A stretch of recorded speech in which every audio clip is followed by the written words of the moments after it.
Hello friends, இன்றைக்கி நம்ம morning vlog தான் பார்க்க போகிறோம்.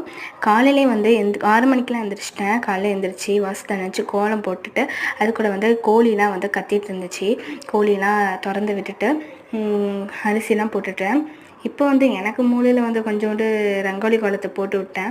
அதுக்கப்புறம் தண்ணியில் வந்து ஒரு எண்ணெய் சர்ப்பை எடுத்து கொஞ்சமாக கொட்டிட்டு அழுக்கு துணியெல்லாம் அதில் ஊற வச்சுக்கலாம் 10 நிமிஷம். நல்லா ஊற வச்சுட்டு தண்ணி வந்துச்சு எங்கள் ஊரில். அதனால் வந்து நான் குடத்தெல்லாம் நல்லா க்ளீன் பண்ணி வைக்கிறதுக்காக நல்லா சோப்பு போட்டு எல்லாத்தையும் கழுவிட்டு இருந்தேன். எல்லா குடத்தையும் நல்லாவே கழுவிட்டு இருந்தேன் ஃப்ரெண்ட்ஸு. குலுக்கி கழுவினேன். அதுக்கப்புறம் எங்கள் அக்கா வந்து டீ போட்டுட்டு இருந்தாங்க. அவங்க வந்து பார்த்திங்கன்னா நான் துணி துவைச்சிட்டு இருக்கிறத பார்த்து இறக்கப்பட்டு எனக்காக டீ போட்டு எடுத்துகிட்டு வந்தாங்க. அதுக்கப்புறம் நான் அந்த துணியெல்லாம் துவைச்சி புழிஞ்சி காய வச்சுட்டு போனால் எங்கள் அக்கா சூடாக வந்து காஃபியை கப்பில்